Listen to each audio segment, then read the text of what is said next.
Assalamualaikum warahmatullahi wabarakatuh. Halo anak-anak semuanya, kembali lagi ke video pembelajaran matematika bersama Bu Farah. Pada video kali ini saya akan membahas lanjutan pembahasan soal dari video yang sebelumnya. Sudah dibahas soal nomor 1 sampai 10. Sekarang saya akan bahas soal nomor 11, insyaallah sampai nomor 15 untuk video bagian yang kali ini. Oke, kemarin saya bilang bahwa saya akan mengerjakan soalnya sampai 40. Ternyata setelah saya cek lagi soalnya hanya 25, ya alhamdulillah. Jadi sekarang saya akan jelaskan mulai dari nomor 11 sampai nomor 15 dan nanti akan saya lanjutkan sampai nomor 25, tapi saya bagi-bagi menjadi beberapa bagian. Oke, sebelum kita masuk ke pembahasan videonya, marilah kita bersama-sama membaca bacaan basmalah terlebih dahulu. Bismillahirrohmanirrohim. Yuk langsung saja kita masuk ke videonya. Oke, untuk soal nomor 11 dan soal nomor 12 kita masih membahas tentang himpunan ya anak-anak. Seperti yang sudah saya sarankan kemarin, untuk soal himpunan yang seperti ini ya, kita belum tahu anggotanya siapa. Ini kayak gini itu kan soal-soal yang mana kita belum tahu anggota himpunan itu siapa. Saya menyarankan untuk meruntut anggotanya. Sekali lagi, kalau misalkan kalian punya waktu banyak, jauh lebih baik kalau kalian runtut anggotanya. Kenapa lebih baik kalau diruntut anggotanya? Supaya tidak ada yang terlewat satupun. Karena mungkin kita tahu jawabannya apa, tapi ada satu anggota yang terlewat karena kita lupa. Jadi kita tuliskan aja ya anggotanya. Nah, perhatikan ya anak-anak, kalau misalkan ada himpunan S, itu biasanya dia adalah himpunan semesta atau himpunan keseluruhan dari soal itu. Jadi di soal itu tuh kalau misalkan kalian lihat dari diagram Venn kayak yang ada di atas kemarin, jadi S-nya itu sebagai kotak pembicaraan gitu loh, semesta pembicaraannya. Nah, sekarang kita runtut dulu semesta pembicaraannya ada siapa saja. Ternyata dia adalah bilangan-bilangan yang kurang dari sama dengan 15 dan merupakan bilangan asli. Ingat-ingat tandanya seperti ini harus diperhatikan juga dalam himpunan karena masih banyak yang salah. Masih sering banget anak-anak tuh salah. Terus kemudian perhatikan juga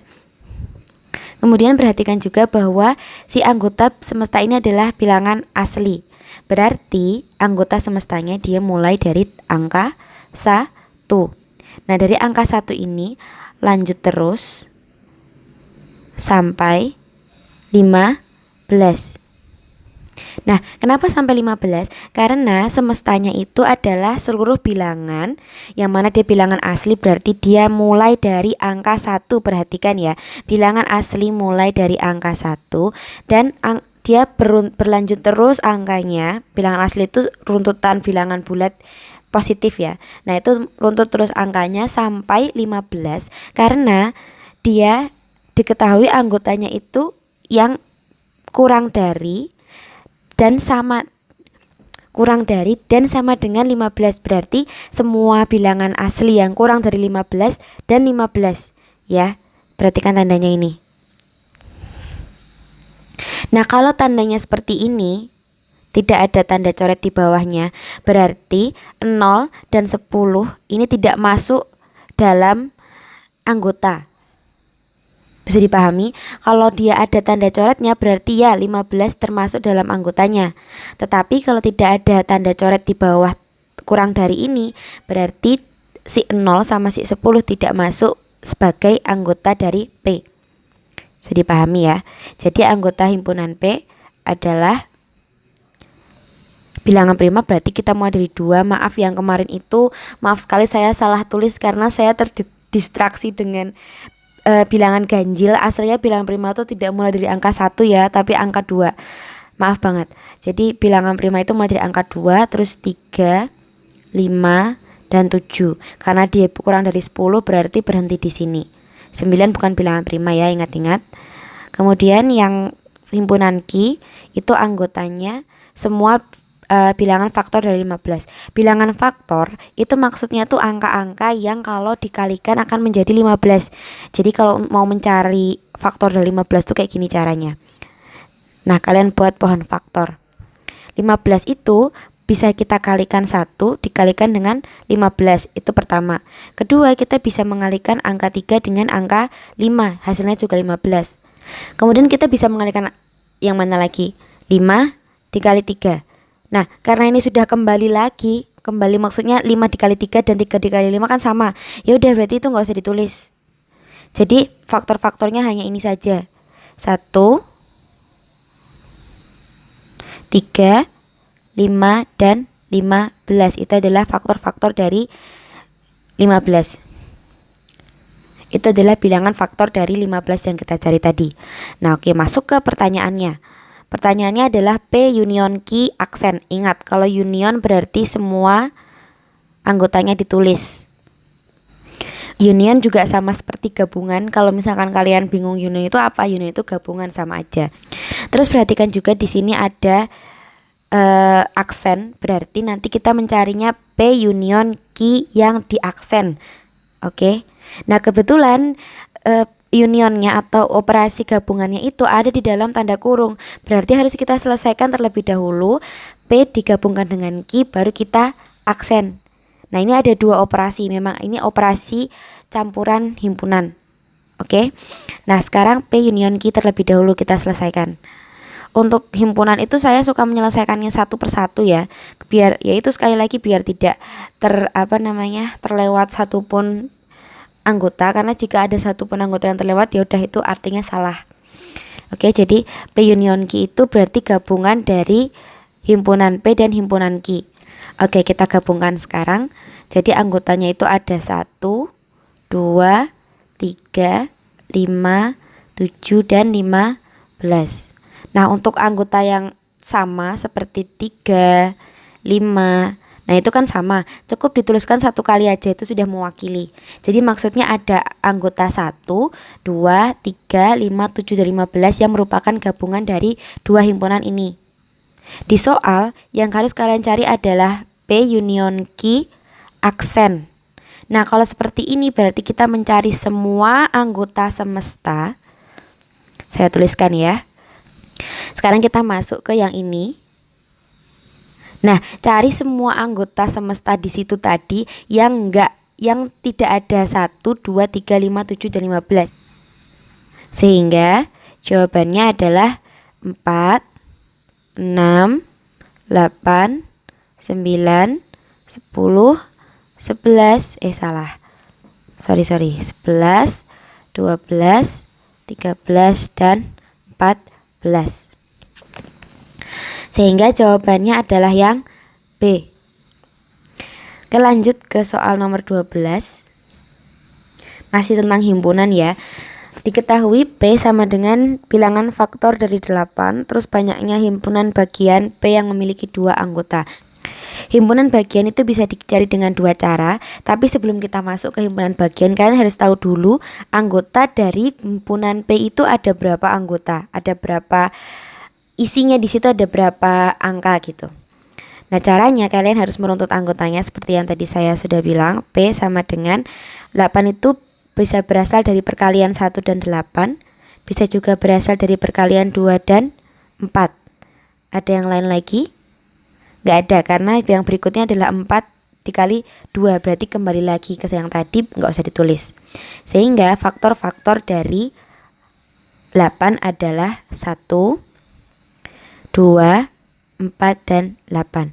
Oh ya anak-anak, untuk soal himpunan atau permasalahan materi himpunan, kalian harus menuliskan anggota-anggota himpunan atau menyebutkan himpunan itu dengan menggunakan kurung kurawal.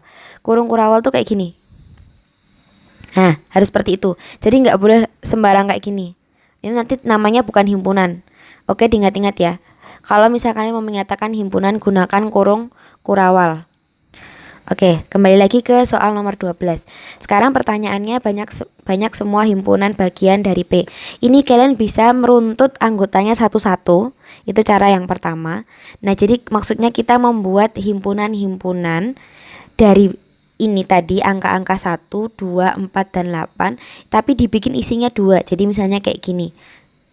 Yang pertama ada himpunan bagian yang isinya 1 dan 2. Terus ada himpunan 1 dan 4. Terus ada juga yang isinya 1 dan 8. Terus kembali lagi. Ada yang isinya 2 dan 4, 2 dan 8. Dan yang terakhir ada yang isinya 4 dan 8. Nah, seperti ini namanya meruntut anggota. Kalian sebutkan satu-satu. Sehingga kalian bisa menemukan bahwa dia itu ada 6 himpunan bagian atau 6 himpunan baru yang terbentuk dari 4 anggota ini tadi. Sedangkan cara yang kedua adalah menggunakan segitiga Pascal. Segitiga Pascal itu seperti ini. Kalian mulai dari angka 1 yang paling atas, seperti piramida ya gitu ya. Terus 2 angka 1 di sebelah bawah kanan kirinya, dan kita mulai lagi dari angka 1 dan 1 di semakin melebar gitu bawah kanan kiri, dan yang di tengah-tengah ini kita berikan angka yang merupakan hasil penjumlahan dari ini, yang merupakan hasil penjumlahan dari ini dan ini. Jadi hasilnya sama dengan 2. Oke. Terus yang terus baris keempat itu juga kita mulai dari angka 1 dan 1 di sebelah kanan kiri bawah. Nah, di bawah ini, yang di bawah ada 2 slot ini kita isi dari penjumlahan 1 dan 2, yaitu 3, yang ini juga 3. Nah, terus kita mulai lagi baris sebentar, ini saya hapus dulu.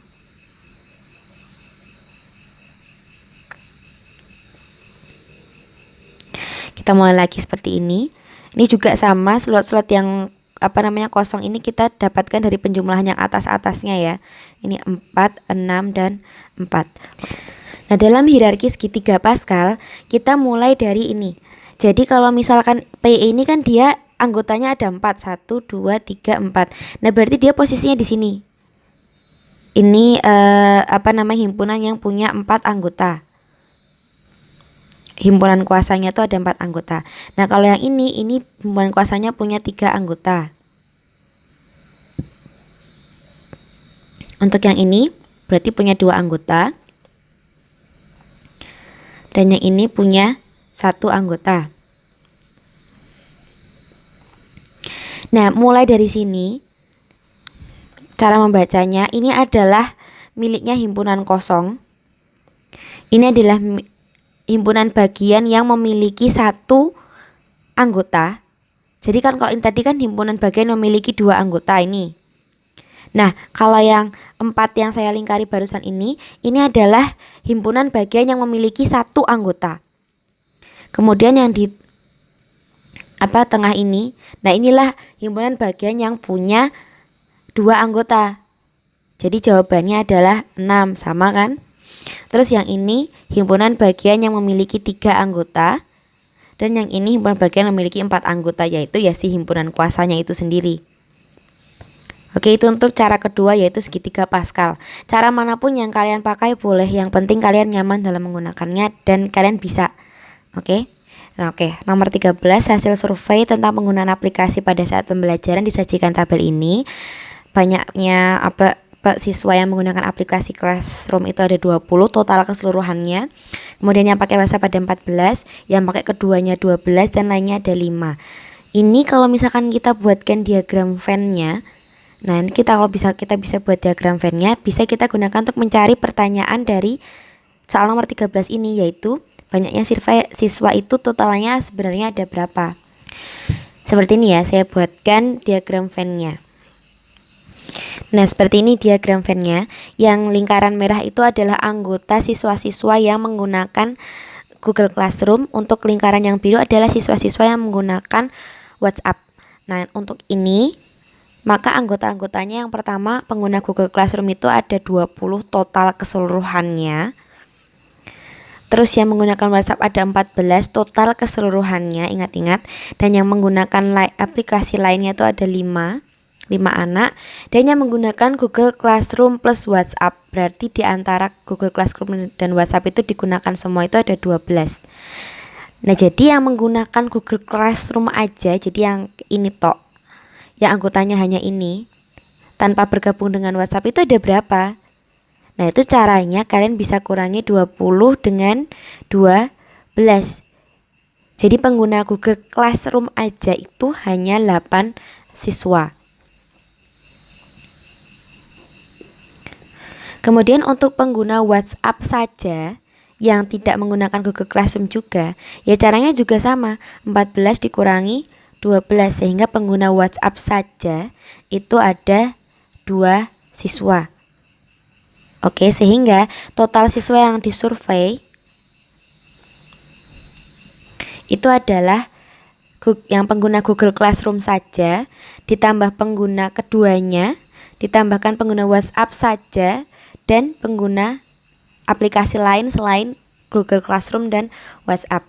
Rumusnya kayak gini. Total keseluruhan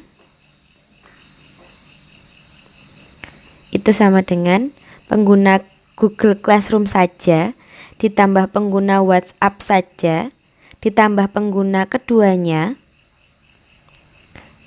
ditambah pengguna lainnya. Oke, jadi Google Classroom tadi ada 8, WhatsApp-nya ada 2, keduanya ada 12, dan yang lainnya ada 5. Sehingga jawabannya 27 siswa yang disurvei. Bisa dipahami ya anak-anak? Oke, untuk himpunan selesai di nomor 13. Sekarang kita masuk ke aljabar dan persamaan linear satu variabel. Untuk soal-soal seperti ini, nomor 14 dan 15 ini, nomor 16 juga nanti ya, tapi akan saya bahas di video berikutnya. Untuk nomor 14 dan 15 ini pasti soal-soal persamaan linear satu variabel. Nah, ini di sini perhatikan ada satu variabel Y. Ya, nomor 15 ada variabel X. Ini tuh tinggal kalian cari Y-nya itu sebenarnya isinya angka berapa. Caranya kayak gini. Kita tulis lagi soalnya biar bisa dicoret-coret dengan mudah. Pertama, untuk mencari Y itu sama dengan berapa, kalian kan harus memindah ruas tuh posisinya. Gampangannya mikirnya seperti itu. Kita pindah ruas. Nah, tapi kadang ada satu bentuk yang harus kalian sederhanakan terlebih dahulu, bentuk-bentuk seperti ini. Jadi usahakan perkalian-perkaliannya kita singkirkan, perkalian dalam kurung ya maksudnya, itu kita singkirkan terlebih dahulu dengan cara ya dioperasikan dulu menggunakan aljabar. Jadi untuk aljabar seperti ini kita kalikan 2 dengan Y dan 2 dengan min 5. Ingat ya, ini 5-nya enggak cuma 5 tapi minnya juga ikut 2. Jadi semuanya harus untuk aljabar, khusus untuk aljabar itu semua harus ikut. Oke. Tanda di depannya maksudnya. Sehingga 2 dikali Y ya udah 2Y seperti biasa. Kemudian 2 dikali min 5 yaitu min 10. Tuliskan lagi. Sama dengan Y dikurangi 16. Oke, sekarang kita harus mengoperasikan dengan persamaan linear satu variabel, berarti kita samakan sukunya terlebih dahulu. Kita samakan ruasnya itu menggunakan satu suku yang sama. Nah, kalau misalkan kita mau menyatukan sukunya di satu ruas yang sama, harus kita pindahkan posisinya. Nah, ini min 10 saya pindahkan ke sebelah kanan dan Y saya pindahkan ke sebelah kiri supaya Y-nya sama-sama bergabung dan yang sama-sama nggak punya variabel juga bergabung. Kita tuliskan lagi 2Y-nya tetap kan karena nggak pindah kemana-mana. Terus, nah karena awalnya Y yang tadi ada di sini itu dia adalah operasi penjumlahan dan pengurangan dan huruf Y itu bilangan positif. Berarti saat pindah ruas dia berubah menjadi negatif atau pengurangan. Oke. Sama dengan ini min 16 nya kita tuliskan lagi karena dia nggak pindah kemana-mana.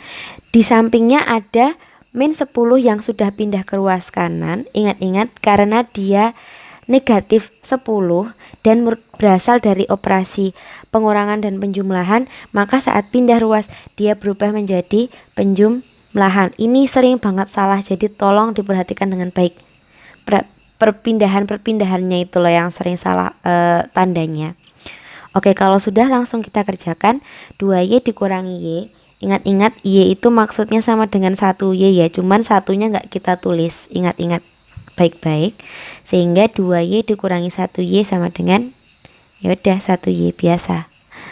Terus min 16 ditambah 10 sama dengan min 6. Ini sudah saya bahas tadi di atas di video bagian pertama dan kedua, jadi nggak akan saya bahas lagi. Nah, Y sama dengan min 6. Ketemu deh jawabannya. Oke, jadi soal-soal seperti ini tuh kita mau mencari huruf Y atau X-nya atau A, B, C-nya itu sama dengan angka berapa. Itu yang mau kita cari. Oke, untuk soal nomor 15. Lanjut. Saya tuliskan lagi biar enak coret-coretnya, nggak perlu kayak gini juga nggak masalah. Pokoknya kalian tuh untuk coret-coretan tuh saya nggak terserah kalian nyoret-nyoretnya kayak gimana, karena yang namanya orang-orangan kan ya cara berpikir kalian sendiri ya. Jadi silahkan. Kalau saya seperti ini. Oke. Nah ini kalau misalkan ada perkalian dalam kurung seperti ini, perkalian yang kemudian ada sifat perkalian distributifnya, dihilangkan terlebih dahulu. Kita buat operasi penjumlahan dan pengurangan yang paling sederhana. Oke. Ya udah sama caranya. Kita kalikan dulu masing-masing ruasnya, kita sederhanakan dulu masing-masing ruasnya. Oke, 2 dikali 3x itu sama dengan 6x. 2 dikali 4 tandanya mengikuti, ini karena 4-nya positif atau ditambah, ya udah yang ini juga ditambah. 2 ditambah 4 8. Ini tandanya jangan ketinggalan ya. Kemudian yang ruas kanan 5 dikali 3 itu sama dengan 15. Operasinya tetap penjumlahan. Oke. 5 dikali 2x 10x. Sama kasusnya kayak yang tadi, kita mau menyatukan satu suku yang sama ke dalam satu ruas. Saya lebih suka menyatukan variabel yang punya variabel yang punya huruf kayak gini tuh di ruas kanan. Jadi jadi plus 10-nya ini saya pindahkan ke ruas kanan, dan yang nggak punya huruf seperti angka 8 ini saya pindahkan ke ruas kiri. Itu saya lebih suka. Tapi kalau kalian melakukan kebalikannya nggak masalah, santai aja. Oke, karena sama aja. Lanjut, biar nggak terlalu panjang. 6x. Nah 10x-nya ini karena pindah ruas dari positif menjadi negatif. Terus 8. Terus 15-nya kita tuliskan lagi. Sama seperti yang tadi juga, karena 8-nya itu awalnya penjumlahan atau positif seperti ini, maka harus kita ubah menjadi negatif. Yaudah tinggal kita operasikan kayak biasa. 6x dikurangi 10x sama dengan min 4x. 15 dikurangi 8 sama dengan 7. Gak masalah. Sekarang kita cari x-nya. Karena dia itu awalnya perkalian dengan angka 4, maka x sama dengan 7 dibagi negatif 4. Ini minnya jangan sampai ketinggalan, karena kita mau memindahkan negatif 4 ke ruas kanan. Menjadi seperti ini. Gak masalah x-nya sama dengan bilangan pecahan ini, gak masalah. Karena apa? Belum selesai. Kita harus cari 5 dikurangi 4x. Yang mana x-nya itu sudah kita ganti dengan ini tadi, 7 per negatif 4 atau negatif 7/4 sama aja. Oke, kita masukkan ke soalnya.